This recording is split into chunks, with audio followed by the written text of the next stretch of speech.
Hello everybody, I'm back, finally more palette challenges, and let me just say the first thing that's on everyone's minds. Oh no! Zodiac is tracing his own art! Shoot! You're a tracer now, Zodiac? Yeah, I traced my own art for this one a little bit, but it's my own art, and I did it for a very certain reason. I won't be...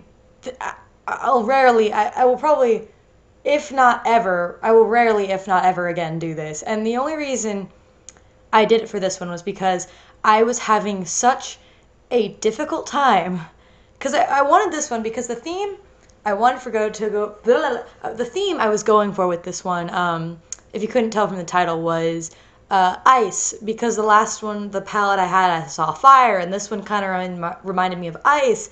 So my idea was, why don't I make like a counterpart to that? Like you could flip them over and they look, like counterparts. And it was so frustratingly difficult to get this character looking like a flipped over version of the fire one that I was just like, my God, I just have to trace now. And so I just traced the body and like the position of things to get an idea where everything was, so it could look like a reflection kind of thing. So yeah, I'm not a tracer. I just traced this particular picture because I wanted this one to look like, in a sense, it's just the same as me drawing the fire one, just flipping it over and drawing on top of a sketch or whatever. So, I just wanted to address that. Tracing is bad. Don't trace. But I mean, honestly, though, if it's your own art, it's your own art. You can do whatever you want with it. But don't trace over other people's art. I don't condone that. Anyway, I just thought I'd mention that before everyone pointed it out. So, yeah. So, finally back with more palette challenges. Hooray. And this palette was, if you can't tell, ice. Yay. It was a lot of purples and blues. And I just immediately thought, hey, look, perfect palette for ice, if you ask me, that I don't draw very often. And this one I think turned out alright to me. I think it could have been better, but I think it turned out alright for someone who, like, never draws ice ever. So, yeah, it could have been better, but, it turned out okay, I think. I think it turned out fine-ish. Whatever. So, yeah, if anyone doesn't know, with this series, I like to try and ramble on about random art thingies that I think about. And this one, I wasn't really entirely sure, and so I decided that I believe my fire one, I think, was also about kind of some lighting stuff. So I think for this one, I'm going to ramble a little bit about just a very random topic about, like, shading different material, which sounds really weird and bizarre. And this is less of a tip for a beginning artist and more for someone who is a little more well-versed, more of a amateur, I think.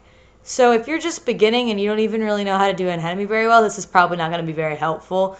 But if, like, you got some art skills down and you're looking for something to practice, here's a helpful tip that I didn't master in this speed paint. Nope, I did not master it in this one.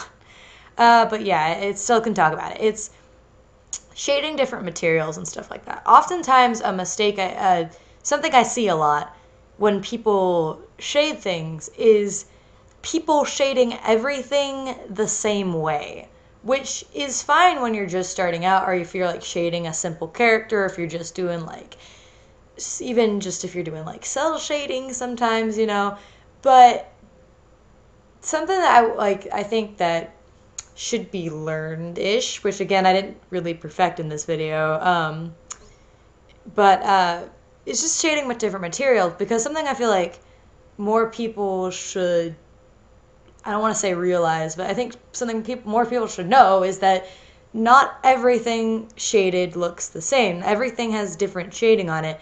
The shading on your skin is going to look different than like the shading on your clothes, or the shading on different materials, like ice, for example. Ice is like pretty particular, honestly. Like, this one isn't probably a really good example, but if you look at more like real life pictures of ice, like a lot of times ice is kind of transparent, and also ice has a lot of like sharper lighting. It's like, you know, it's got like sharper lighting and the shading, and like even something you'll notice on like ice and snow is that oftentimes, depending on what it is, shadows won't be very prevalent from like what I've kind of seen. Like, just something to think about, like on snow, for example. Like, usually when you see pictures of snow, it almost looks like it's just pure white. Like, there's little to no variation with like lighting and stuff like that, unless maybe there's like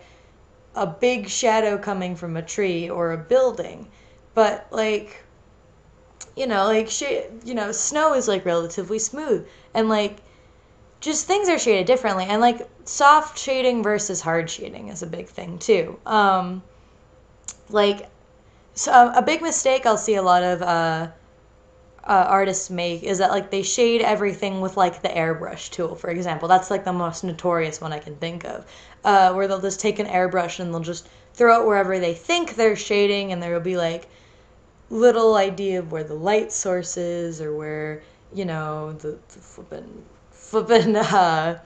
like the light sources, like how things would be shaded. Like, for example, some things are soft shaded, so it kind of gradiates forward, like on skin. Like, for example, if you look at like your arm, typically it sort of fades into the shading. For, you can't see it, but I'm like doing a demonstration for an audience that isn't here. But anyway, so like the shading will kind of gradiate. Meanwhile, if you look like, depending on like the lighting, like for example, if you were like to hold your hand over a different part of your body, you see the shading's a lot harder, or like typically right under your nose is a lot harder. And like it even gets more complicated when you throw in the fact of like the intensity of the light source, because like if the light source is really intense, then you're going to get a lot of sharper shadows, especially like if it's, for example, just to picture a like a spotlight straight above you. The shadows are typically like under your nose, under your jaw, on your neck. Like the shading is going to end up being a lot sharper, especially in places where there's like more protruding, like under your nose, because your nose sticks out, and then like all this other stuff. Meanwhile, if you have more of like a average, like a well lit room, the shadows are usually going to be a lot softer, and you'll also get a weird like multi-shadow effect. That's a complicated thing right there that I don't even really do that much, because I just don't want to deal with it. But you know, but yeah, it's like what I was trying to do with this ice thing. Again, I don't think I accomplished it very well. So they try to make the shadows a bit more like, they're kind of sharper in some places, but I tried to make some of the shadows a lot more faint and more kind of like a gradient, while the lighting was a lot sharper, because when I was like looking at ice and stuff like that, some of the stuff I saw, it was like pretty sharp looking defined light. Meanwhile, shadows were a bit